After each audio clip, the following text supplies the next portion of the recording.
Bonjour Julien, Bonjour Anso. je suis trop contente de t'avoir dans Invisible, vraiment trop contente. Parce que tu es une personnalité qui, bon, on t'a connue dans la Star Academy, et c'est vrai que quand on te regardait, on savait qu'il y avait en toi quelque chose de différent. On savait que tu avais un parcours fort, t'en as un petit peu parlé, mais sans non plus rentrer en profondeur, parce que c'est pas vraiment la thématique de l'émission. Non, Tu es c'est là clair. pour une carrière musicale. Et c'est vrai qu'en sortant de la Star Academy, on te suivait, on voit que tu as fait partie de ceux qui ont vraiment réussi, parce que chacun prend des parcours complètement différents.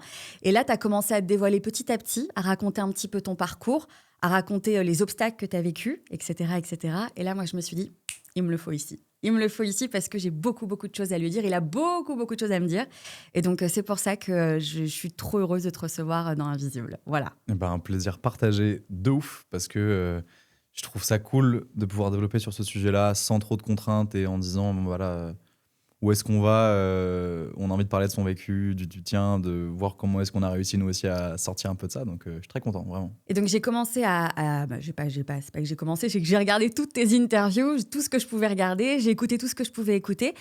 Et donc, on en apprend beaucoup plus sur ton enfance. On voit, parce que pour moi, et ce que je répète à chaque fois, la construction d'une personne commence par l'enfance. Totalement. C'est l'enfance qui régit un petit peu ton futur, même si après, on va peut-être aller voir des psys, où il y a des personnes qui vont... Enfin, l'éducation passe par l'enfance, passe par le travail, passe par l'école, etc. Et c'est vrai que l'enfance, pour moi, ça régit l'avenir. En gros, c'est ça. C'est un peu ma façon de penser. Je ne sais pas si tu partages cette manière de penser. Totalement. Après, je pense que, enfin, oui, dans la construction profonde. Dans la construction profonde, ouais. De ouf. Et après, il y a les événements chocs aussi viennent Oui. souvent bousculer un peu ces fondations. Pour moi, tu dois aussi un peu t'en recréer derrière, etc.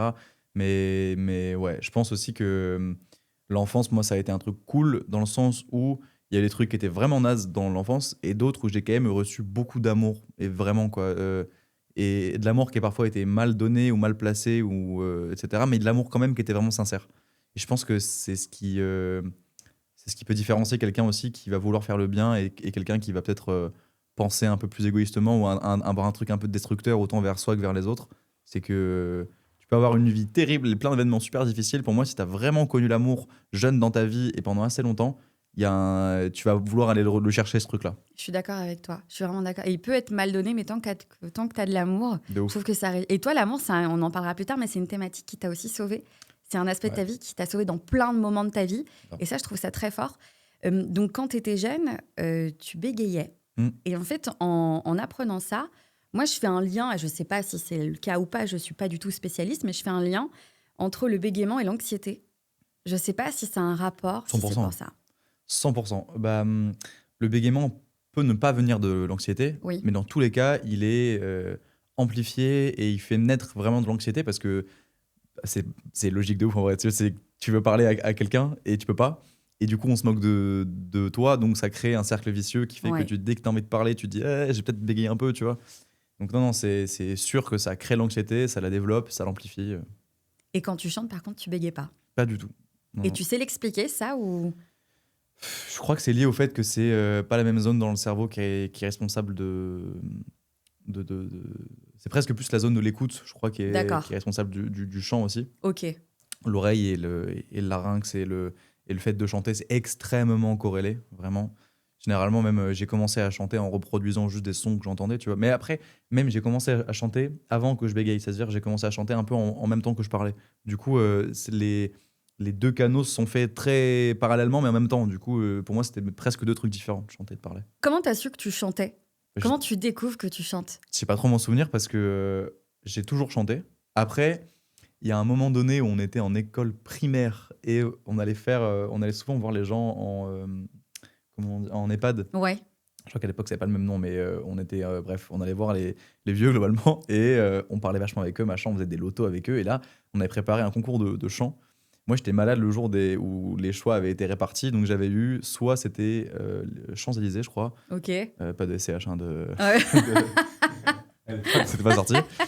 Champs-Élysées ou La Vie en rose. Ok. Et ma mère est non, mais prends du Piaf, La Vie en rose. Moi, je connaissais rien, j'avais 7 ans, je crois. Et bref, et on chante ça. Et du coup, tout le monde dit mais il faut qu'il prenne des cours de chant. Et à partir de là, j'ai rencontré ma prof de chant. Et pendant 10 ans, elle m'a suivi. C'est devenu quelqu'un d'extrêmement proche pour moi et tout. Et le chant, ça représentait quoi pour toi dès l'enfance? Un refuge, une bulle d'air, un réconfort? Ouais, il y avait tout ça. Mais c'était vraiment.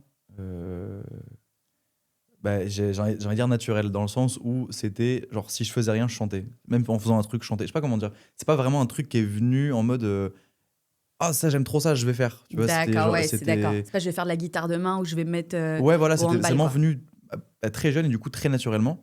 C'est comme, ça, par exemple, je suis fan je suis fan de manga ou je suis fan de cinéma ou de jeux vidéo. C'est qu'un jour, j'ai vu un pote jouer à un jeu vidéo et je dis, ouais, c'est une dinguerie, il faut trop que je fasse ça, tu vois. Et alors que le chant, non, c'est vrai que c'est venu naturellement, quoi. Naturellement, c'était en toi et ça s'est Ouais. développé. Et donc, tu as cette enfance, tu l'as décrit comment? En vrai, pleine d'amour, mais très tumultueuse. Dans Avec quel un. sens? Bah, j'avais un foyer qui était reconstruit parce que mon père avait eu mes frères d'un premier mariage. Ok, Enfin d'une première union.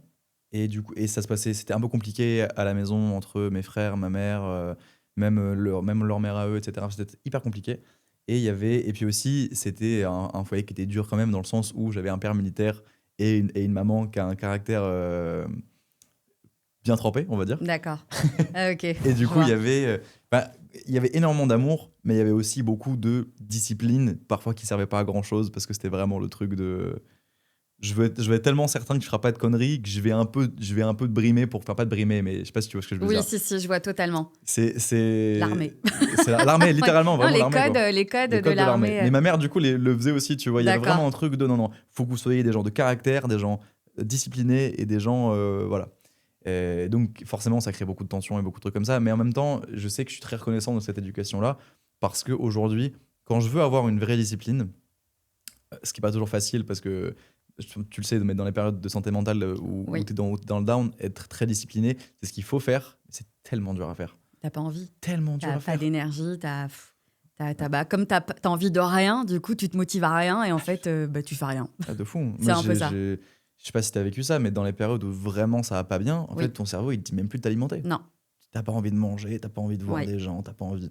Enfin, t'as vraiment. C'est une non-vie, tu vois. C'est Mm, ça qui est mm, mm. très. Pour moi, c'est beaucoup plus difficile de traverser ça que de souffrir. La souffrance, au moins, c'est un truc qui vit, tu vois.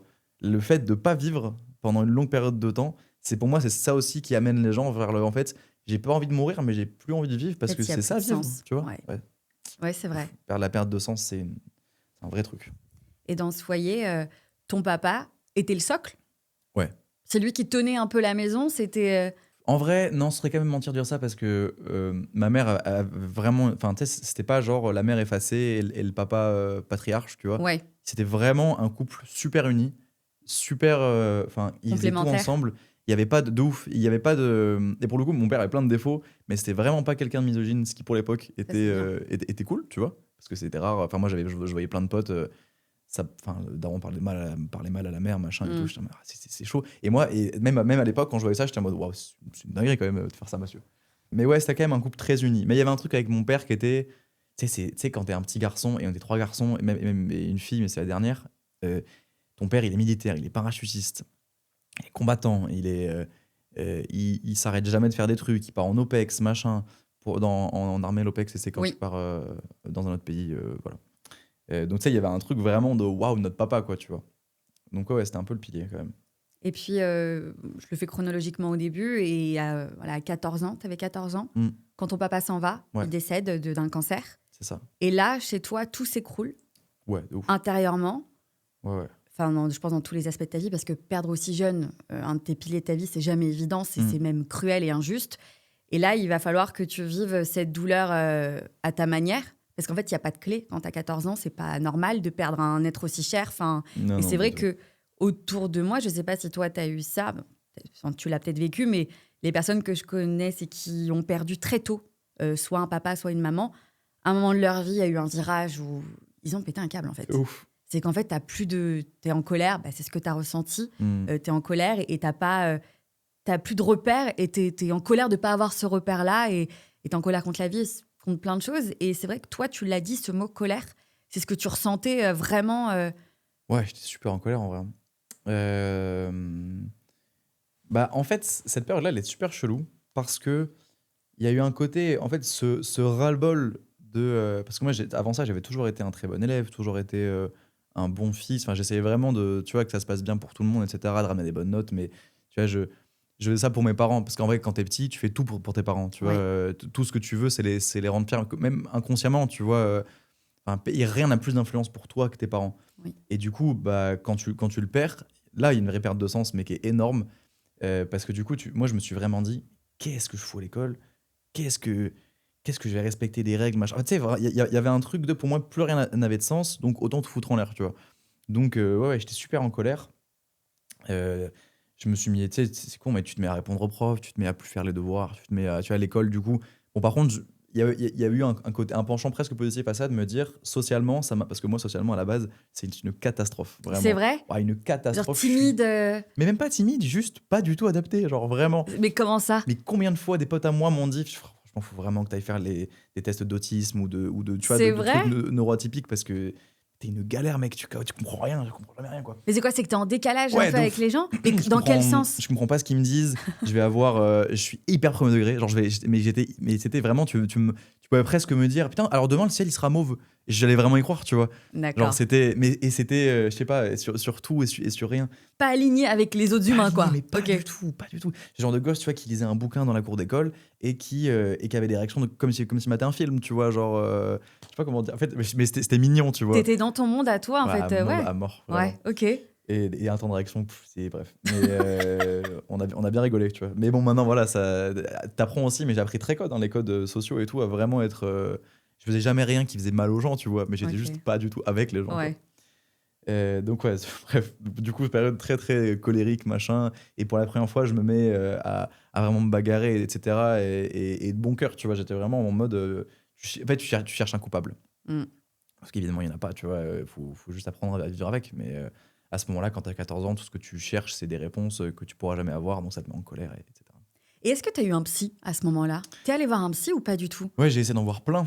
Mais enfin, parce que du coup, ma mère voulait vraiment qu'on Parce puisse qu'elle être a vu le accompagné, changement. etc. Tes frères et sœurs aussi sont allés voir quelqu'un ou est-ce que c'est que pour toi? Bah, du coup, mes deux frères sont partis de la maison à ce moment-là parce que c'était très compliqué. Ok. Même avant ça, le grand était embrouillé avec mon père, etc. Enfin, c'était Ah oui, c'était des d'accord. périodes assez compliquées. Et l'autre, Florian, sa mère pouvait pas s'en occuper, ma mère non plus, donc il est parti en foyer à ce moment-là. Ok. Et en fait, on a tous vécu au même moment une descente aux enfers qui était ouf, vraiment. Et bon, de manière très très différente, parce que moi j'étais encore chez ma mère, donc j'avais pas de soucis d'argent, pas de soucis de santé, pas de soucis de tout ça, tu vois. C'est juste mentalement c'était compliqué.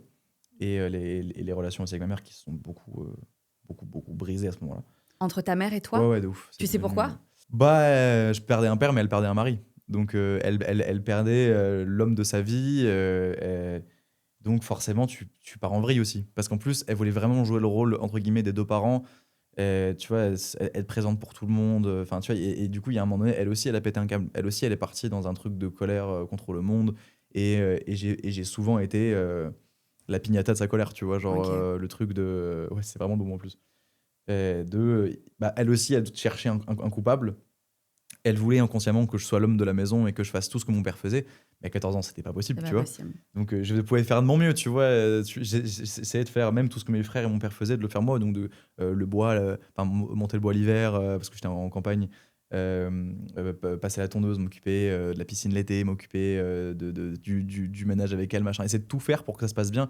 Mais en fait, elle, c'est pas ça qu'elle voulait. Elle voulait que son mari revienne et elle voulait être vraiment épaulée dans ça.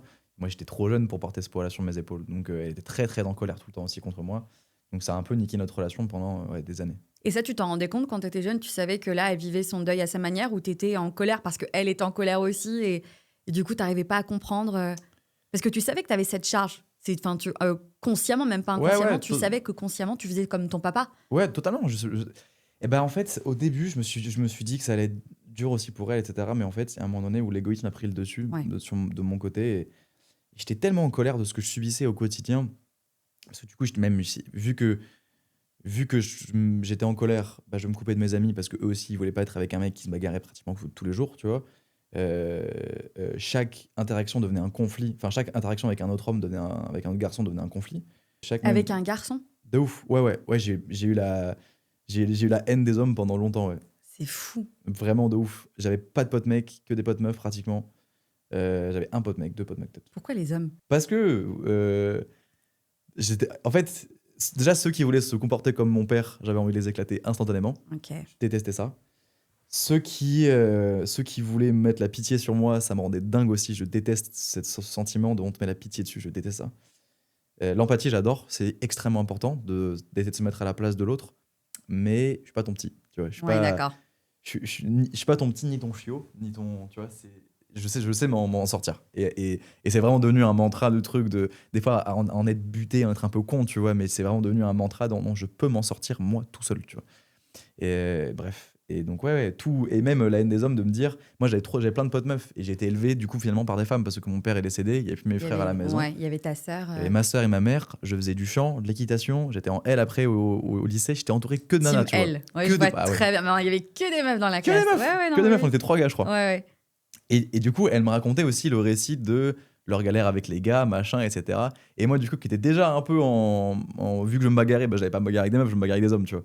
Donc tu sais, il y avait un truc de me dire, en fait, putain, mais on est vraiment les enculés, en fait, tu vois. On est dur.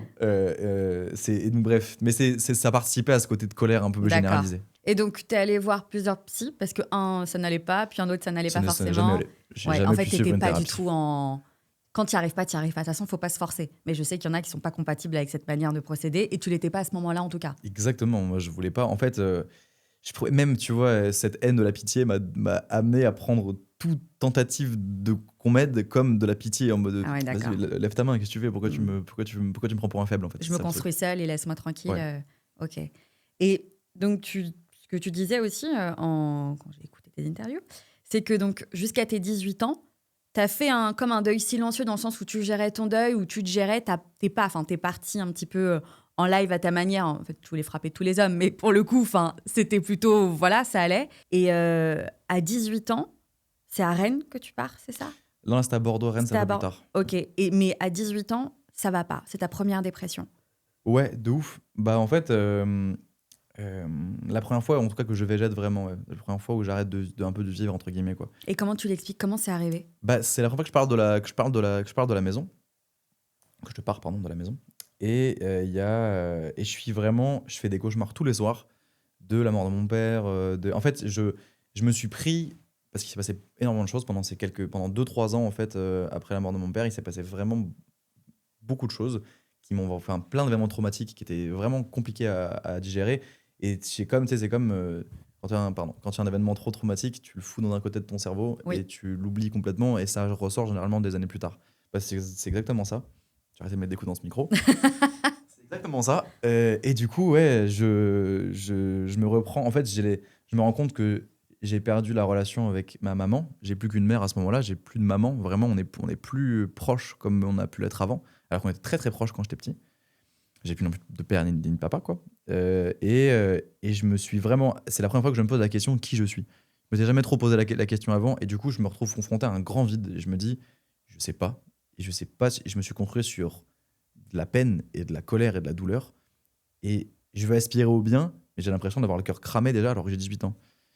Et du coup, je végète complètement. Les rares fois où je sors, c'est pour aller, c'est pour aller me bourrer la gueule globalement avec des potes. Sinon, je ne sors pas de chez moi. Je fais rien du tout. Et je mange pas. Et je passe d'une période où je fais beaucoup de sport et je mange beaucoup à une période où je mange plus du tout. Parce que j'y pense plus même, tu vois, j'avais plus mon cerveau qui me disait d'aller bouffer. Et je perds genre. En fait, c'est que vu que le corps, il est habitué à cramer des calories Ouais. et du muscle parce que du coup, bah, t'es en train d'en faire, à genre plus rien, bah du coup, il continue à te les bouffer pareil. Et j'ai perdu genre entre 20 et 30 kilos, je sais plus, mais en un mois, quoi. Vraiment, je mangeais plus du tout, genre plus du tout. Et du coup, si, des fois, c'était du pain avec du chèvre, mais Ok. c'était une fois par semaine, genre. Mm. Vraiment, c'était oufissime. Et après, je reviens à Pau parce que du coup, ma mère, elle me dit ça va pas, faut que tu rentres. Et du coup, je rentre, je bosse à McDo pendant genre un an, en gros. Après, je reprends des études. Et là, je cette me année-là, remets, pendant un an, le truc s'est tassé un petit peu petit à petit, le fait d'être rentré chez toi, t'as repris des habitudes différentes exactement, ouais. et c'est parti. Me Mais t'as remettre pas dans le réglé mouvement. le problème. Non, pas Ouais. du tout. T'as mis un petit pansement et on est reparti. Ouais, je quoi. pensais que ça allait mieux, tu vois. Et en fait, j'ai réglé le problème en faisant quoi? En refaisant le même schéma de refaire des conneries, en fait. C'est-à-dire, je rentre chez ma mère, je bosse un an à McDo, je suis avec mon pote Raph et on fait n'importe quoi. Vraiment, genre juste, on sort, on boit, on voit des meufs, on fume, machin. Enfin, tu vois, c'est que des trucs. Mais bon, finalement, cette période-là, c'était les bonnes conneries parce que pour moi, c'était un peu les trucs que j'ai jamais pu faire avant, que je me suis jamais autorisé avant, parce que je sentais la charge de ma maman et de ma sœur sur mes épaules, et du coup, je m'autorisais pas à faire des bêtises. Genre, je faisais pas de bêtises du tout, tu vois. Enfin, si, mais rien, vraiment rien qui pouvait impacter vraiment la famille, quoi, tu vois. Là, c'est une crise d'ado qui s'est Qui décalée, s'est un quoi. peu décalé, tu vois, à Ok. 10-19 ans. Et je fais vraiment 6 mois où on fait vraiment n'importe quoi. Et après, je pars en fac d'anglais et je rencontre mon meilleur pote Tom. Et là, je pense que c'est peut-être une période la plus heureuse de ma life. Ok. Parce que je me suis dit, oh putain, en fait, je me suis retrouvé tellement en lui que je me suis dit, en fait, je suis aussi ça un peu, tu vois. Et ce mec-là, Tom, m'a vraiment, genre, m'a sauvé de plein de trucs parce qu'il m'a vraiment sauvé de moi, tu vois. Parce que je sais que j'ai toujours vécu dans les extrêmes, mais enfin, c'était, tu vois, quand je fais du sport, genre là, je me suis revenu dans une période saine, et je me bute, tu vois, je mange bien, j'essaie de moins boire. C'est-à-dire parce que, vas-y, l'alcool, c'est trop calorique. Bah, bien sûr. Ça rend Évidemment. fou. J'essaie de, tu vois, d'être méga Ouais. carré. Et quand je fais dans l'autre extrême, n'importe quoi. Enfin, je peux être en soirée tous les soirs s'il faut, tu vois. Ok. Bref. Regarde son manager. Ouais. Eh ouais. Il sait- il C'est sait. un souci. Mais c'est ouf, ok. Et oui, il y a vraiment ce côté extrême. Mais tu sais, je me retrouve un peu en toi dans ce côté-là où quand tu vas. En fait, c'est comme une boulimie, mais inversée. Genre, c'est-à-dire que tu vas être Exactement. boulimique soit de travail, soit tu Ouais. vas être boulimique parce que dans le sens où bah, tu vas faire que manger. Ou alors tu vas être boulimique, j'utilise le terme qui est une maladie, mais t'as compris. Ouais. Ou tu vas être boulimique parce que tu vas t'arracher au sport tout le temps, tout le temps. Mm. Ouais, c'est vraiment ce côté où t'es dans les extrêmes, mais en même temps, t'arrives à trouver un petit peu des passions qui t'animent, Ouais. mais t'arrives pas encore à savoir qui t'es à 100%. À ce moment-là, ouais. À ce moment-là, ouais. Mais c'est quoi? Et je pense que je resterai toute ma vie comme ça quand même. Parce que maintenant, je sais ce qui m'anime, je sais ce qui est dans le top de ma liste des priorités, je sais exactement ce que je veux faire. Mais j'ai un peu été traumatisé par cette non-vie qu'est la dépression. Et du coup, je veux plus jamais vivre ça, tu vois. Je préfère souffrir, je préfère me mettre dans la merde, je préfère tout à ça. Du coup, des fois, je sais que je vais me mettre volontairement un peu dans la merde, je vais me mettre volontairement en vraie difficulté, dans une situation qui peut me faire souffrir, mais je sens que je suis vivant comme ça, donc ça me va. Et ta deuxième dépression, tu l'as faite quand? À Rennes, du coup. À Rennes, t'avais quel âge? 22, 21, 22. Et celle-là, elle était plus hardcore parce que tu disais que là, vraiment, t'avais envie de mourir, quoi, en fait. Ouais, C'est de ouf. parce que t'avais zéro sens. Et tu faisais des crises d'angoisse aussi, en plus. Ouais. Et ça, c'est... Quand l'anxiété Oh, se mêle à la dépression, pour l'avoir vécu, c'est très difficile parce que t'es dans sûr. un engrenage. de ouf. T'as peur d'avoir peur, donc t'as peur. Puis après, t'as pas ça, tu repenses à ça, donc tu repars. Idée noire, tu fais rien, ça continue. T'es dans une machine à laver, en fait. Ah, c'est dur, c'est Et- dur, hein. Mais ton cerveau, il pense plus à rien, il ne pense qu'à ça. Il est conditionné à penser à ça. Et tu te dis, mais comment est-ce que je peux me sortir de cette douleur? Parce que cette douleur, tu la guéris pas en prenant du Doliprane. Qu'est-ce qui va se passer? Je suis condamnée, en fait. C'est ce que tu dis Mm. dans ta tête. Franchement, ouais. Pour comprendre, parce qu'il y a des personnes qui doivent nous écouter ou nous regarder, qui sont peut-être en dépression, qui ont traversé une dépression, qui connaissent un proche qui est en dépression, Mm. anxieux aussi. Comment tu vivais ces moments-là? Qu'est-ce qui se passait à l'intérieur de toi? Bah, c'est pour ça que je l'appelle la non-vie, c'est parce que c'est du vide, vraiment. J'ai essayé de prendre des médicaments pendant un petit moment. Ça Des m'allait- antidépresseurs? Ouais, des antidépresseurs, ouais. Ça m'allait pas du tout, mais genre pas du tout, parce que je me sentais encore plus vide que quand j'en prenais pas. Et je me suis dit, oh là là, ça m'a terrifié. J'ai arrêté d'un coup, faut pas faire ça d'ailleurs. Surtout C'est pas. Vraiment pas, c'est une Ouais, grosse ouais, bêtise. oui. Moi, ça m'a pas vraiment fait de trucs négatifs, mais c'est vraiment, vraiment une bêtise. Ne faites pas ça. Euh, et puis bref, donc j'arrête de prendre ça, mais j'étais quand même dans un truc de. En fait, à ce moment-là, je faisais du porte-à-porte pour des assos. Donc, un truc que humainement me remplissait de bonheur parce que je faisais le bien. Enfin, j'avais vraiment l'impression de faire le bien. En fait, tu vends Trouve des. un mini-sens à ta vie aussi. Grave, ouais, de ouf. Tu vends des bulletins de soutien de 15 € par mois pendant 3 ans pour une asso. Donc, moi, j'ai fait Croix-Rouge, UNHCR, UNICEF, AIFO, un truc pour les animaux. J'étais trop heureux parce que j'adore ça. Et donc, c'est incroyable parce que du coup, tu sais que tu contribues à un truc chouette. Mais c'est un truc qui était compliqué quand même parce qu'en fait, tu marches 15 bornes par jour pour aller toquer à 120 portes tous les jours. Et tu fais 3 tours, enfin bref. Et tu te prends beaucoup de non parce qu'en fait, tu vas toquer à 120 portes pour avoir en moyenne 2 ventes par jour. Donc tu bosses comme un malade. Ah ouais, Mais d'accord. mentalement, c'est très dur. Ok, Parce que ouais, tu d'accord. t'es exposé à tellement de refus qu'à un moment donné, t'es en mode. Bon, bah c'est Ok. dur, hein. Ouais. Voilà, et déjà que j'allais pas très bien à ce moment-là, ce truc m'a redonné un peu parce qu'en plus j'étais plutôt bon vendeur, donc ça se passait bien et tout. Et puis t'es en mouvement. Mine de Et t'es rien, en le mouvement. mouvement, c'est C'est la très, très vie, le important. mouvement, c'est la T'es vie. obligé. C'est un mantra pour moi. Ah ouais. Le mouvement, c'est la vie, pour de vrai. C'est pour ça que le sport, ça va être peut-être on va en parler après, mais c'est un tips de dingue pour la santé mentale.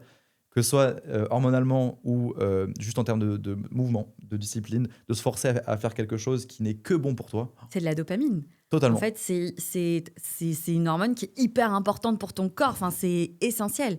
Enfin, le sport, on peut même en parler maintenant. En vrai, c'est les tips pour sortir de la dépression. En fait, je pense que c'est propre à chacun. Mais il y a toujours des clés qui sont universelles. Exactement. Et le sport en fait partie. Ouais. C'est quelque chose, parce que du coup, alors c'est très difficile de s'y mettre quand tu es vraiment au bout de ta life et que t'en peux plus.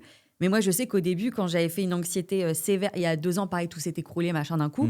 Et quand tu te trouves, mais complètement... Enfin, moi, je compare ça à un tsunami. En fait, j'ai l'impression de voir la vague et je me la suis prise dans la tronche. Grave. Alors que je me baignais tranquille et que je voulais que personne me souche, je voulais pas de courant, quoi. Putain, c'est vrai. Et le truc, c'est que, en fait, tu te dis, bah, moi, elle m'a dit, mets-toi au sport, parce que je voyais une psy, pour le coup, qui est géniale. Et elle me disait, mets-toi au sport, mets-toi au sport. Et donc, je courais. Et puis au début, tu penses à ce que t'es, à ce que t'as. Et puis après, tu penses plus et tu continues. Et à la fin, ton cœur bat vite, mais pour les bonnes raisons. Pas parce que t'es anxieux. Et ça, c'est important. Et c'est bien que toi, tu vois, que tu dises que le sport, c'est important, parce que les gens ne le disent pas souvent. Moi, je trouve vraiment, même pour moi, il y a eu plusieurs énormes clés. Ça a été une très grosse clé, le sport. Moi, c'est de la muscu parce que c'est l'entretien physique et que du coup, je sens que je fais à la fois du bien à ma tête et à mon corps, donc ça me fait kiffer. Mais j'ai des potes, c'est l'escalade, j'ai des potes, enfin, juste le mouvement en fait. Être en mouvement, c'est méga important. Et se dépasser. Tu vois, il y a un truc avec le dépassement de soi qui te redonne et de l'estime de toi et de la confiance en toi parce que c'est des petites réussites au quotidien qui font vraiment du bien, quoi. Est-ce que c'est des réussites significatives que tu sens dans ton corps? C'est pour ça que le sport, c'est super important. Et puis, l'amour. Perso, j'ai pas pu trouver l'amour de moi tout seul suffisamment. J'ai pas, je sais qu'il y en a, c'est pas bon pour eux d'abord aimer quelqu'un ou se faire aimer pour s'aimer soi. Parce que du coup, tu tombes souvent pas sur des bonnes personnes. Oui. Moi, j'ai eu la chance de tomber sur des personnes exceptionnelles un peu toute ma vie. Il y a des personnes qui n'ont pas du tout été bonnes pour moi aussi. Mais dans toutes les périodes de ma vie, j'ai eu des gens qui ont été tellement des bonnes personnes et tellement des gens qui me voulaient du bien que j'ai pu me référer à eux et quand même avoir, même si je suis très très naze pour demander de l'aide, il y a un moment donné où j'ai eu cette espèce d'électrochoc où on m'a dit s'il te plaît, genre vas-y prends ma main, tu vois, genre j'ai besoin de toi, quoi. Et à chaque fois ils ont répondu présent, donc moi c'est une chance. En fait, toi, c'est vrai qu'on se dit s'aimer soi-même pour pouvoir aimer les autres, mais Ouais. toi, ça a été plus les autres t'aiment et du coup, t'as pu t'aimer aussi, quoi. Ouais, ça m'a redonné un peu une sorte d'estime de moi, de me dire moi je trouve cette personne elle est trop cool et elle m'aime vraiment, je vois qu'elle m'aime sincèrement, alors peut-être il faut que je croie un peu en moi. Parce que c'est vrai que toi, l'amour, c'est hyper important dans ta vie. Ah ouais. Ça régit beaucoup ta vie. Et parce que pour moi, quand je t'analyse, j'ai l'impression qu'il y a vraiment 2 clés. C'est la musique et l'amour. C'est vraiment tes 2 grands refuges et tes 2 grands moteurs de vie. C'est vraiment... évidemment, il y a la famille, il y a le travail, etc. Mais de toute façon, la musique, c'est le travail. Mais la musique, parce que c'est vrai qu'il y a ce côté artiste. Moi, j'ai reçu des artistes aussi ici qui me disaient, notamment Kemmler, qui m'expliquait et qui me disait moi, j'ai eu besoin d'écrire pour sortir. Pour sortir tout ce qu'il y avait en moi. Parce que pareil, je suis allée voir une psy, ça n'allait pas, etc. Et donc, il avait vraiment eu ce côté où, quand je suis sur scène, il y a une bulle, tout s'efface et je suis en connexion avec le monde, avec le public, avec moi-même, etc. Et il y a le côté amour. Bon, lui, c'était l'amour paternel. Mais toi, il y a la musique. Quand je parle d'amour, c'est vraiment l'amour universel. Toi, c'est l'amour universel. C'est Donc, genre la famille, les amis. vouloir du bien, Ouais. il ou elle te veut du bien. Tu vois, genre cette espèce de bien réciproque. Mais tu sais, des fois, je peux avoir de l'amour pour un chien. Enfin, tu sais, je sais pas comment dire, pour un putain d'arbre. Tu vois, je parle loin de ouf, laisse tomber. Non, mais en vrai, Mais tu vois ce que je veux dire ou tu pas? fais des C'est câlins juste- aux arbres ou pas? De quoi? Tu peux me le dire si tu fais, je te jugerai pas. Franchement, je le Tu fais. pourrais? Je le fais et je fais genre c'est second degré. Et en fait, Et je en suis fait, un peu non, premier t'es en degré. Je suis un peu en mode. tellement. Je sais pas, j'aime Ok. bien en vrai. J'aime Non, bien mais ça. tu sais que c'est hyper important parce que du coup, tu te sens bien. T'es en connexion avec Je quelque trouve ça chose. pur de ouf. Ouais, ok. Tu vois? D'accord. Et même, ça me ramène un peu à l'enfance, tu vois. Il y a rien qui me fait plus pleurer qu'un enfant qui dit genre un truc comme je t'aime maman ou un truc comme ça, tu vois. Genre, je le vois de mes yeux, j'ai une larme qui coule instantanément. C'est un truc de ouf. Genre cette pureté qu'il y a dans la nature, dans l'enfance, dans les animaux, dans les trucs, ça c'est un truc que je suis un peu en recherche de ça tout le temps, tu vois. Tu l'as eu, toi, quand t'étais jeune, le je t'aime facile à tes Ouais. parents et réciproque? de ouf. Ça, c'est hyper important. J'ai dit je t'aime. Je pouvais dire je t'aime à n'importe quoi. Je pouvais dire je t'aime le ciel. Tu vois, genre, je disais je t'aime. J'étais un gosse, en vrai, hyper pur. C'est pour ça aussi que j'ai pas eu les cases sociales pendant longtemps. J'étais vraiment dans cette innocence, cette pureté pendant très longtemps, vraiment. Et bah, je pense que c'est vraiment la mort de mon père qui me l'a enlevé en soi. Mais et même, parce que même, je bégayais. Mais je sais pas, j'étais genre, je pouvais lever la main et dire je veux parler. Alors que je savais très bien que ça allait mal se passer. Hein. Mais je le faisais quand même, tu vois. Parce qu'après, on nous a aussi, avec mes frères et moi, et même enfin, mes frères, ma soeur et moi, on nous a beaucoup enseigné le courage. D'accord. Être courageux, tu vois. Prendre la vie à bras le corps et dire, je vais pas me laisser faire, ou même où je vais prendre les devants, je vais y aller, sois courageux, tu vois. T'as peur, c'est bien, vas-y. Tu vois, c'est ce truc-là. C'est intéressant ce que tu dis parce que le fait de dire qu'on t'a enseigné le courage, est-ce que tu penses que parce qu'ils t'ont enseigné ça, t'as pu aussi sortir des périodes sombres tout seul? Ouais, 100%. Ça t'a aidé en De disant en ouf. fait t'es capable au bout d'un moment, mon Ouais. grand, vas-y, lève-toi, quoi, vas-y. Et non, mais grave, vraiment. Parce que même le fait d'avoir des figures extrêmement fortes, genre comme mon père, comme ma mère, comme mes frères, je voyais des gens qui étaient mais forts, quoi. Enfin, autant mentalement que physiquement, des gens forts, des gens qui font des exploits que moi, j'étais impressionné, quoi. Euh, quand j'ai écrit j'ai un titre sur mon projet qui s'appelle Question et qui parle de l'enfance aussi, de ce côté un peu lunaire que j'ai. Enfin, moi, j'étais très lunaire et très etc. Et il y a un moment, je dis peut-être qu'un jour, ce sera moi qui pourra vous protéger, faire de vous des rois. Parce que j'avais vraiment ce truc de vous êtes tellement incroyable pour moi, j'ai envie de, à mon tour un jour pouvoir prendre soin de vous, vraiment. Parce que je vois que vous prenez soin de moi, quoi. C'est beau ce que tu dis, hein. Ouais, vraiment. Mais bah, merci beaucoup, c'est gentil. J'ai envie qu'on parle d'une thématique parce que j'ai eu aucun invité qui m'en a parlé. Mais toi, t'es le seul où je sais que bah, tu l'as vécu et j'en ai déjà parlé, c'est l'anxiété. J'ai envie de savoir qu'on parle des crises d'angoisse, ce que ça fait dans le corps, comment on le ressent, parce que c'est vrai que c'est encore honteux aujourd'hui. Mm. La dépression, on en parle facilement, maintenant de plus en plus, en disant voilà, et même limite, le terme est un peu banalisé, entre guillemets. Et par contre, l'anxiété, c'est un peu honteux. Bah, t'es stressé, quoi. Ouais, ça va. Grave. Et ça, c'est frustrant parce que du coup, tu ne sais pas. Moi, je sais que l'anxiété, c'est vraiment ce qui a régi mon enfance pendant plus de 15 ans. Et je fermais les yeux dessus. Je voulais absolument pas en parler parce que moi, j'avais pareil des figures très fortes à la maison. Ouais. Et donc, tu pouvais pas dire. Enfin, C'est la honte, avoir mal, c'est entre se casser guillemets. le pied, quoi. Ouais, C'est grave. pas à De l'intérieur ouf. de toi. Et c'est une autre mentalité, mais c'est la mentalité des parents. ouf. Et ça, malheureusement, tu peux même pas juger. Tu ne peux que dire bon, bah, chacun son époque. Grave. Et va pas voir le psy parce que t'es pas folle. Et en fait, j'ai un peu été éduquée dans ça, donc c'était toi et souffre en silence. Et sauf qu'au bout d'un moment, bah, ça boue, et ça explose. Enfin, c'est une marmite comme quand Ouais. tu mets des pâtes, tu mets le niveau maximum, bah, le truc explose. Et c'est la logique. Et quand t'es dedans, vraiment, c'est d'une douleur sans nom. Moi, je me rappelle, j'avais dit, j'ai dit, je préfère avoir une maladie grave que ce que j'ai là, quoi. Je n'en peux plus. Je souffre. Enfin, voilà. Et c'est vrai que on normalise trop, on banalise trop le fait d'être stressé, d'être anxieux, alors que non, c'est un vrai problème et c'est une vraie souffrance. Et je peux pas dire que je suis contente que tu aies vécu ça, pas du tout, mais je suis contente de pouvoir en parler avec quelqu'un qui a eu ça, qui a eu cette tachycardie, qui a eu ces pensées noires qui tournaient et qui a vu son cerveau le dépasser, quoi, finalement. Ouais. Je suis aussi content d'en parler, même tu sais, on en parlait un petit peu avant de tourner Ouais. de ce truc-là, parce que ça peut vite être pris comme tu disais, ah, il stresse, elle stresse, machin, en fait, ah, ça va, tu vois, genre. Et même, ou peut-être, ils en font un peu trop, tu vois, genre Oui. quand tu vois des crises vachement impressionnantes, machin. Moi, j'avais pas des crises très, très impressionnantes, c'était. J'ai vu, la série Euphoria a quand même pas mal bien parlé de ça. Le moment où Rue, elle a la tête qui est, on dirait que presque elle va exploser, mais il y a rien qui se voit sur son visage, tu vois. C'est vraiment genre, on dirait qu'il ne se passe rien, tu vois. Limite, elle est un peu renfrognée, mais c'est tout. Alors que à l'intérieur, elle hurle complètement. Il y a un truc de panique. Moi, c'était vraiment ça. Ces crises d'angoisse, c'était, je pouvais, au début, je pouvais pas dire que j'en faisais une. Juste, je disais rien, je pouvais pas parler, et j'avais l'impression que j'allais crever en fait. Tu vois, c'était, les trucs de respiration. Ça venait vraiment dans les crises les plus fortes, tu vois. Où là, je me disais. Mais en fait, moi, j'ai pas beaucoup de phobie, mais j'ai la phobie de m'asphyxier ou d'être écrasé enfin, un peu. Tu vois, genre par exemple, les vidéos des mecs dans les tunnels, là. Oui. Frère, tu fais pas ça. Ouais, d'accord. T'es malade de faire Ouais, ça, toi. ouais, bien sûr. Bref. Ouais, non, Et mais du je vois ce que coup, tu veux. mon cerveau faisait l'autruche complètement sur le fait que j'avais du mal à respirer. Parce que si je m'en rendais compte, là, c'était la fin. C'était la fin, tu vois. Bref, genre limite, bref. En fait, c'est des pensées irrationnelles. Parce que c'est ça l'angoisse aussi, et tu Totalement. l'apprends après. Mais C'est que irrationnel. moi, je sais pas si ça t'avait fait ça, mais quand j'étais en plein désarroi, et c'est pour ça aussi qu'après j'ai créé ce podcast, je me suis dit, ouais, mais attends, mais qu'est-ce qui m'arrive là? Qu'est-ce qui se passe dans mon corps et dans ma tête? Qu'est-ce qui circule dans mon cerveau? Mhm. Qu'est-ce qui s'est éteint? Qu'est-ce qui s'est allumé?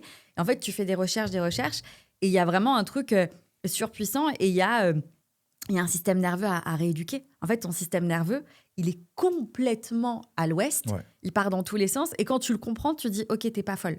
Parce que Ouais. moi, j'avais peur de devenir folle, et je pense que tu passes Tout le monde, je vraiment pense, par hein, là. mais Mais bien sûr. et vraiment, à mon avis, il y a une phrase du Joker dans Batman qui dit on est tous à une très mauvaise journée de devenir moi. Et je pense que c'est hyper vrai. Je pense Ouais. que tous les humains sont faillibles. Personne n'est parfait. Personne n'a. Et je pense on est tous capables de devenir fous, en vrai, tu vois. Et la dépression et l'anxiété, c'est deux trucs où faut faire quand même attention. Il faut prendre ça au sérieux, accompagner les gens, se faire aider, etc. Parce que bah, ça peut être un truc qui te rend fou, tu vois. Mais complètement, Vraiment. Et pour moi, il y a même des périodes dans la dépression où t'es un peu ouf, tu vois. bien sûr. Vraiment. Mais Parce 100%. qu'il y a des pensées que t'as dans la tête que tu peux pas attribuer à une personne saine, tu vois. Tu peux pas attribuer à une personne. Enfin, Il y a des phobies d'impulsion, il y a plein de trucs. Hein. grave. Il y a, Et combien de fois j'ai vu ouais. le vide, je me suis dit, ah là, je saute direct. Mais c'est vraiment un truc de. Mais C'est des, combien de fois ouais, c'est des Pratiquement tous les phobies. jours. Et le problème, c'est que tu peux pas l'expliquer à quelqu'un. Tu vas dire, bah, en fait, là, je prends le métro et j'ai peur de sauter dans les rails quand le métro passe. Il va dire, mais qu'est-ce qu'elle a, elle? Qu'est-ce qu'elle Elle me pétait un raconte? plomb, elle. Mais Ouais, oui, mais ouais. c'est-à-dire que toi, tu ressens la peur. Et moi, on m'avait expliqué, c'est comme quand on te dit, bah, je sais pas, moi, ma psy, elle m'avait dit, imagine, je te dis, bah voilà, t'as peur de l'eau. Et donc, là, je te mets dans l'eau. Donc là, tu vas paniquer. Tu vas pas respirer, etc. Mais en ayant peur de l'eau, c'est comme si toi, tu étais dans l'eau. C'est-à-dire que tu vis la situation, Mm. alors que la situation, bah, tu la vis pas. Tu vois, comme quand tu dis que tu as peur de la mort, ou etc. Et ben, c'est comme si tu étais en train de mourir ou que tu allais mourir demain. C'est la sensation que tu ressens au fond de toi. En fait, tu matérialises ta peur en ayant peur comme ça. Enfin bref, c'est tout un truc, mais c'est ton cerveau qui pète un câble. Ouais. Et c'est d'une violence extrême. En vrai, moi, je sais que là, j'étais arrivée à un stade. En plus, je venais de me mettre avec mon mec. Et donc, lui, je me suis dit, mais qu'est-ce qu'il va dire? Mais vraiment, c'est arrivé au moment où tout se passait bien dans ma vie. Où là, vraiment, Wow. j'étais heureuse et tout. Et du jour au lendemain, c'était parti. Et je me suis dit, oh non, pas maintenant. Vraiment, là, j'ai géré pendant 20 ans. Qu'est-ce que tu fais, la couse? Là, tu pars, Vas-y, là, tu pars à ouais. gauche, quoi. Et donc, je me suis dit, pourquoi c'est arrivé comme ça? Qu'est-ce qui s'est passé? Je me suis fait aider, mais je gardais en silence pendant des mois et des mois.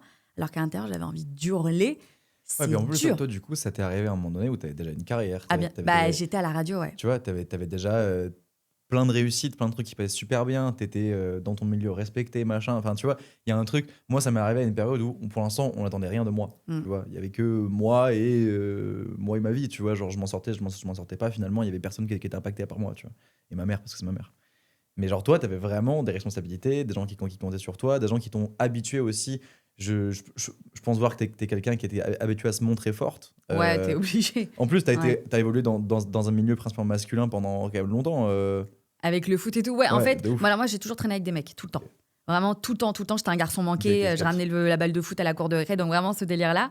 Et c'est vrai que, ouais, c'est se montrer forte. Bah, ma mère, elle a vécu 20 ans de guerre au Liban. Enfin, tu vois, j'ai vraiment cette mentalité-là. Mon père, c'est vraiment la famille que j'aime énormément. Mais tu vois, française, machin. On ne dit pas quand on va mal, on pleure pas. Surtout pas, attention. Enfin, sinon, on est vraiment faible, etc. Et dans mon métier, c'était... bah, si tu dis que tu vas mal, encore il y a 2 ans, c'est que tu es faible et pas fiable. Donc en fait, je pouvais pas dire que j'allais mal. À aucun moment, je m'étais imaginé créer ce podcast et en parler. Mais à aucun moment. Je m'étais dit, bah, tu règles ça en silence, ma grande, et tu continues, quoi. Et en fait, non, pas du C'est tout. un truc Pourquoi? trop fort que t'as fait, bravo. Bah, non, c'est trop. Merci beaucoup. Non, Mais en je fait, suis je me dis, il y en a. Enfin, je sais que quand ça n'allait pas bien, je cherchais des solutions. J'aurais voulu avoir un truc comme ça. Tu vois, j'aurais voulu avoir quelqu'un qui parle librement de ses peurs, etc. Et je ne trouvais pas, à part aux États-Unis. Mais ici, je ne trouvais pas. Et là, depuis 2 ans, ça s'est complètement démocratisé. Je ne sais pas si on peut dire ça comme ça. Mais en vrai, c'est hyper important. Et même toi, quand tu te confies, toi, quand tu parles, je te jure que ça aide énormément de personnes. Encore tout à l'heure, je parlais avec une amie qui a perdu son papa. Elle devait avoir 19 ans. Et donc, je lui dis que j'étais dans le podcast. Elle me fait « Ah, super et tout ». Mais elle ne connaissait pas ta vie. Donc, je dis dans les grandes lignes, elle me fait « Ah, ben, je vais écouter ». Parce que du coup, ça lui parle. Et elle a traversé ce que tu as traversé d'une manière différente, évidemment. Mais en fait, on ne se rend pas compte. Mais ce que tu vas dire là, ça va aider du monde. Même si c'est une personne, c'est gagné. Tu vois. Il y a toujours. Perso, en venant ici, je suis content parce qu'on peut avoir une discussion et on peut en parler. Ça peut être super intéressant. Mais je le fais avant tout parce qu'il y a des gens qui vont regarder et parce que il y a plein de clés que moi, j'avais pas du tout et que j'aurais bien aimé avoir. Donc, si on peut faciliter, tu sais, ne serait-ce que ça, juste faciliter Ouais. un tout petit peu le truc. Parce que dans tous les cas, c'est un vrai truc, la dépression, tu t'en sors. Genre, c'est pas genre, enfin, les gens, ils peuvent te mettre tout devant toi, tout sur un plateau, etc. S'il n'y a pas le déclic en toi, ça va pas se passer. Genre, c'est pour ça que les petits tips de se remettre dans le mouvement, d'essayer d'accueillir l'amour, etc., c'est super important parce que en vrai de vrai, c'est toi, tu vois, c'est vraiment toi et toi. Mais par contre, je trouve que le chemin de résilience, une fois que tu arrives à remonter la pente, il est exceptionnel. C'est genre, ça va être les meilleurs moments de votre life presque. Parce qu'il y a un truc de. C'est comme si on te tape sur la main avec un marteau 40 fois et qu'à un moment donné on arrête, je dis, putain, c'est quand même vachement bien, tu vois. Ouais, en fait, on se rend compte de la valeur de la vie Exactement. et des moments Ah ouais. où, en fait, quand tu es au plus mal, tu te dis je rêverais d'être cette personne. Pourquoi j'en ai pas profité quand je pouvais faire ça? Pourquoi quand j'étais De bien, ouf. je me rendais pas compte à tel point la vie était belle. C'est comme quand tu as une Grave. énorme grippe, tu sais, tu es au bout de ta life, tu es dans ton lit, tu te dis mais en fait, la Ah, vie, elle trop est trop dur. bien. Ouais. Pourquoi est-ce que je peux pas faire ça? Mais en fait, c'est pareil. Et je suis d'accord Ouais. avec toi. Alors, le chemin, je pense, c'est long et il y a une fragilité aussi, tu vois. Mais Ouais, il y a ce côté où, je sais pas, tu chéris les moments. Genre vraiment, moi, grave. le bruit des vagues, la mer. Genre tout à l'heure, je vais en Normandie, mais la mer, je vais la chérir, quoi. Et Trop bien. maintenant, c'est comme ça. Alors qu'avant, sortir, moi déjà, c'était compliqué. Ouais, Tu vois, il y ouais, a des trucs comme ça. Et je de trouve que ouf. c'est important ce que tu dis. C'est vraiment ce côté, ouais, putain, il y a tellement bien, enfin, il y a tellement de choses belles qui vous attendent, quoi.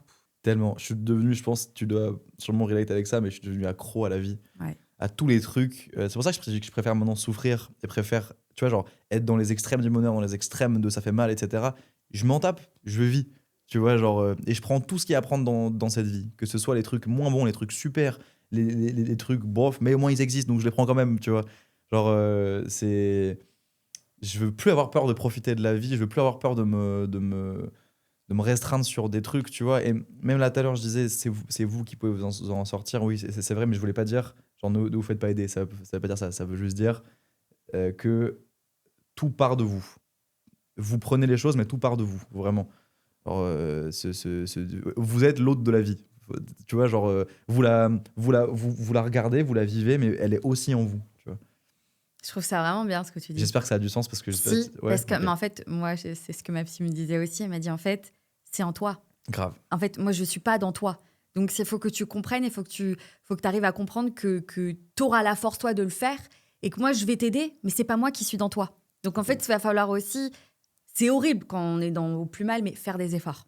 Alors que tu as l'impression que tu en fais tous les jours. Vivre, c'est un effort dans un moment comme ça. Ah ouais. Mais il faut faire des efforts. faut y aller et putain, la vie, elle est belle, quoi. Et en vrai, c'est important de le dire. Et que demain, attention, demain, ça peut recommencer, mais tu sais que tu es capable de remonter. De ouf, Et putain, tu c'est sais tellement pourquoi ça. tu es tombé et tu sais que tu vas remonter. Tellement Et ça. c'est ça qui est J'ai des frissons intéressant. carrément de Non, mais ce que c'est t'as vrai.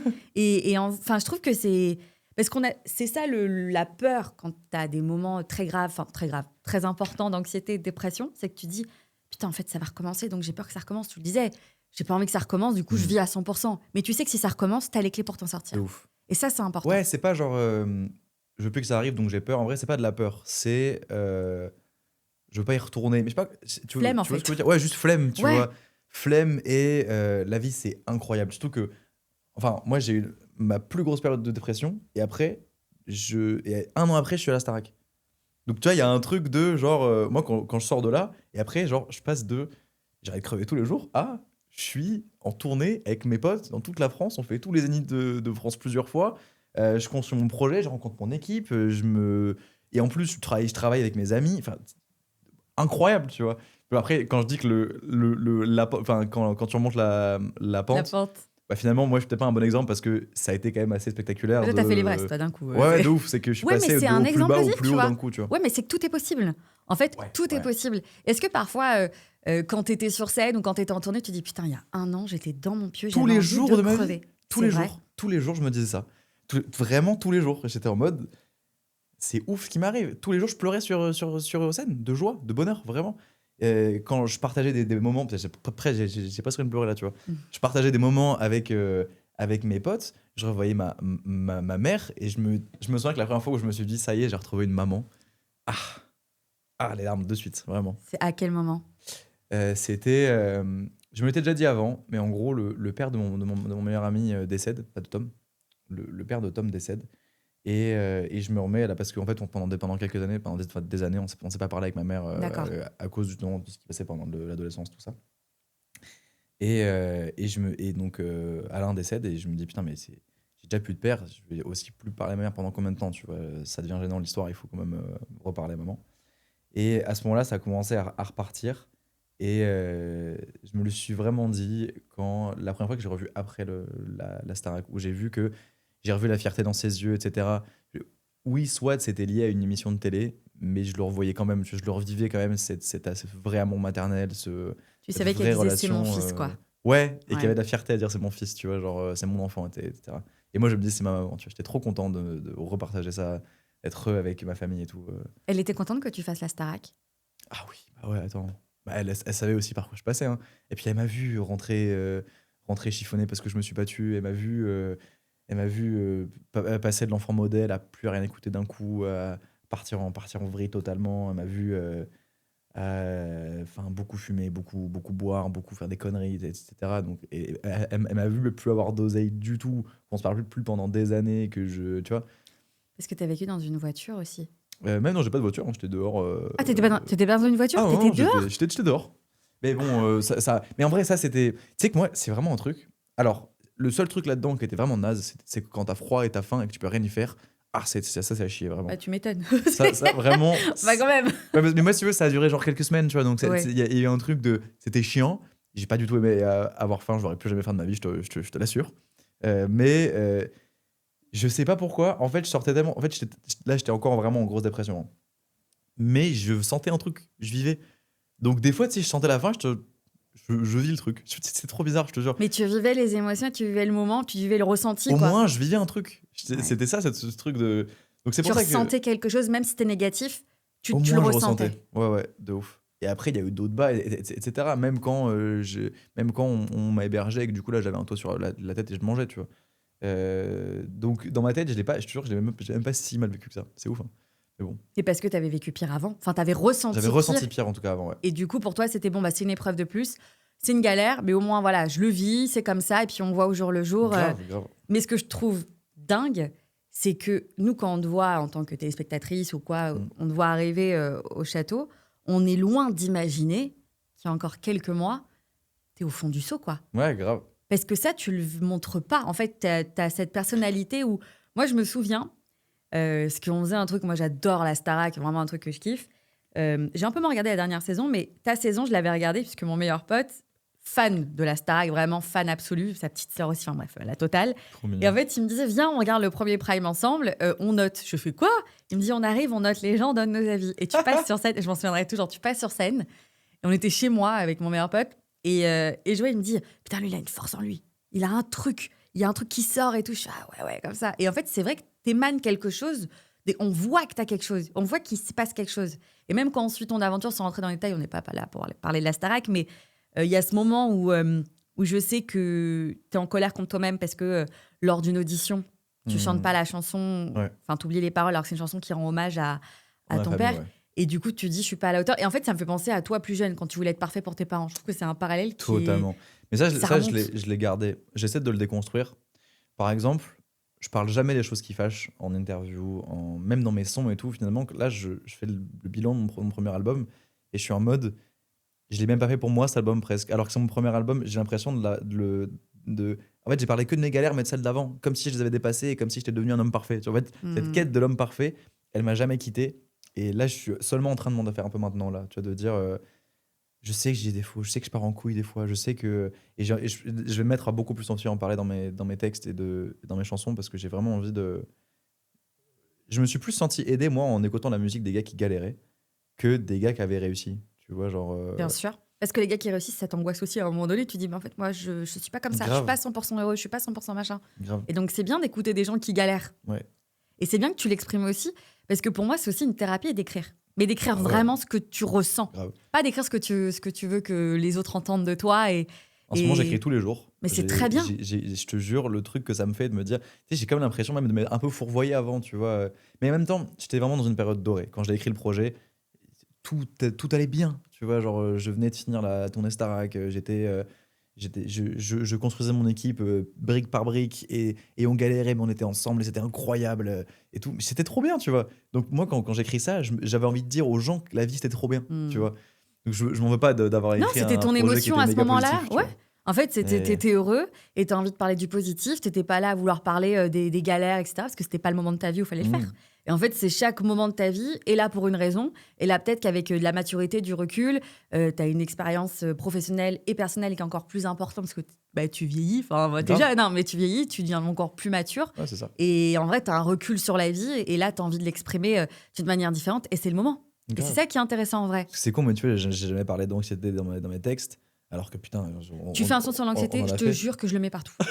Ah vraiment, je te jure. Il y a Mais que Pomme, l'artiste Pomme, Ouais. qui nous en a fait un, ou Shawn Mendes qui avait fait une Ouais. My Black. Mais sinon, je n'en trouvais pas. Je dis putain, moi j'ai envie de pleurer sur une musique. Mais Foutez-moi j'ai une bonne envie, musique. mais je sais pas, parce qu'en fait, en ce moment, je suis en train de penser à plein de thèmes, plein de trucs comme ça pour le prochain projet, pour juste repartir en studio, etc.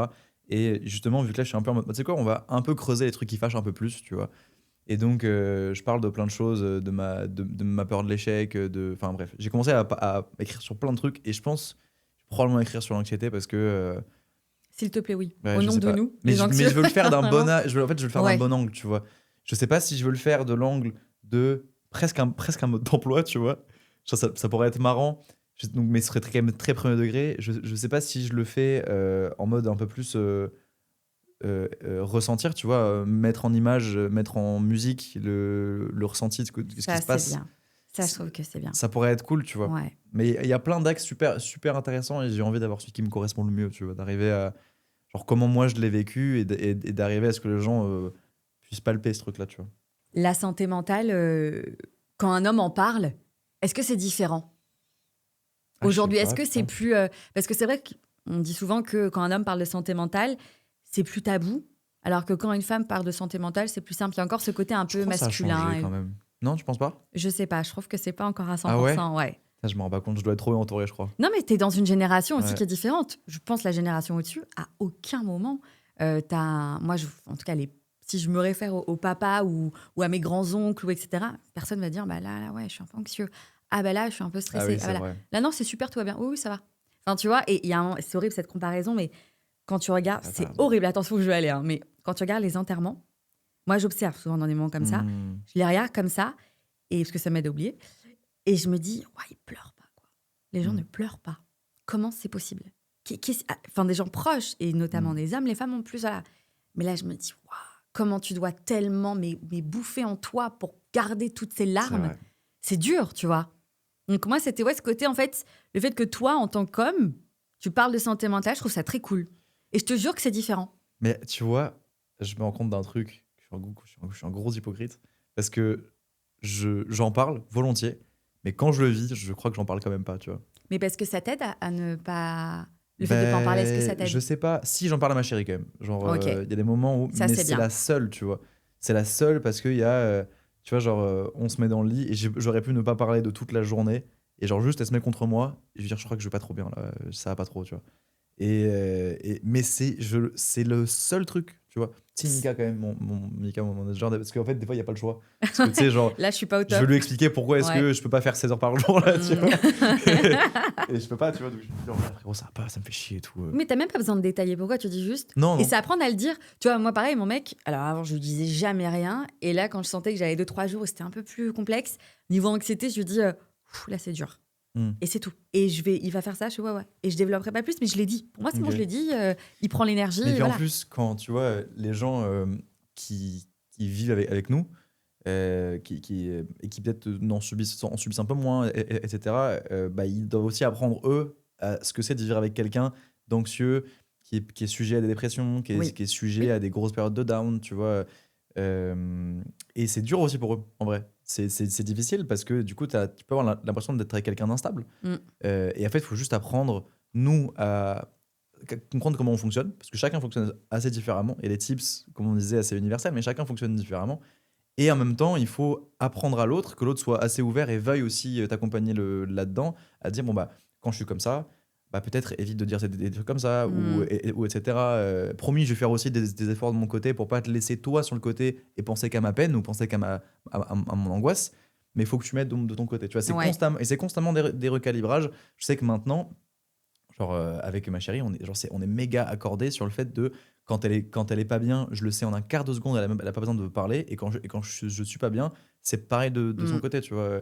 et on fait tous les deux des efforts. Mais c'est hyper important. C'est incroyable. Parce que sinon, ça fonctionne pas. Incroyable. Tu es obligé d'être avec une personne compréhensive sans qu'elle en fasse. Alors, surtout pas dans l'empathie plus pour toi, sinon tu vas dire je ne suis pas un enfant, je sais me gérer. Ouais, grave. Mais ouais, avoir ce côté un peu. Enfin, pareil, tu vois, moi avant, je disais je pourrais jamais dire. Parce que je disais à ma psy au début, non, mais si je lui dis que je suis anxieuse, il va me quitter. Il me dit, mais vous êtes folle. Je dis, mais jamais de la vie, je dirais que je suis anxieuse. Cut, je fais un podcast sur l'anxiété. Je suis là, coucou, ça va, j'ai vécu ça, machin. Il sait tout de moi et il est là. Et elle me dit, combien de fois je vous ai dit, il va rester. Et là, il vous a demandé en mariage et je me suis mariée. Enfin, tu vois, tu te dis, oui, elle est mariée. Ma gueule. Mais tu te dis, en vrai, enfin, tu vois, toutes tes croyances en toi, elles sont fausses. En fait, tu es juste humaine. Il faut accueillir. Moi, c'est ce qu'elle me disait. Elle me disait, quand tu as des moments pas bien, accueille-les. Ça veut dire ne te ferme pas à ces émotions, accueille-les. Essaye de comprendre ce qui t'arrive, parle-toi. Et pareil pour les moments positifs, accueille-les. Dis là, ouais, là, je suis bien. C'est important de dire, là, je passe un bon moment. Là, je suis heureuse à ce moment-là. Parce qu'il faut les chérir, ces moments-là. Quand tu sais que tu as traversé des moments au secours, quoi, en vrai, c'est important. Et je trouve ça hyper cool. Et j'aimerais juste terminer avec toi. J'aime bien ce moment-là où, tu vois, tu as l'invité qui s'adresse aux personnes qui nous écoutent et qui nous regardent en disant le mot qu'il souhaite, en disant ça peut être un conseil, ça peut être simplement un moment de ta vie que tu veux raconter ou quelque chose de fort qui te caractérise. Donc voilà, je sais que tu avais des tips, tu nous en as dit quelques-uns, mais pour la dépression, j'en sais rien, mais je te laisse faire. J'ai l'impression que les gens qui sont sujets à de la déprime, de la dépression et des gros changements dans leur vie niveau moral, on est quand même attiré quand même par les extrêmes de manière générale parce qu'on sait ce que c'est d'être très bas et on sait ce que c'est d'être très haut aussi. Je pense, moi perso, j'essaie de pas me flageller quand je vais être moins discipliné, quand je vais être moins, etc. Et me dire, ok, c'est la période, qu'est-ce que je peux faire concrètement là actuellement, qu'est-ce que je suis capable de faire, ça je peux pas, ok, bon bah voilà, je vais plus faire ça, tu vois. Essayez de pas vous flageller avec ce truc-là et vous comprendre, c'est aussi vous donner un petit peu d'amour en disant bon bah je suis comme ça. That's life, tu vois. Il y a un penchant positif à chaque truc négatif. Essayez de vous apporter un petit peu d'amour. Moi, dans mon show, je dis que l'amour m'a sauvé. C'est autant l'amour des autres, de la musique ou de moi, vraiment. Des bisous. Merci Julien, merci beaucoup. Merci à toi Anso, Sohan. Comme tu veux.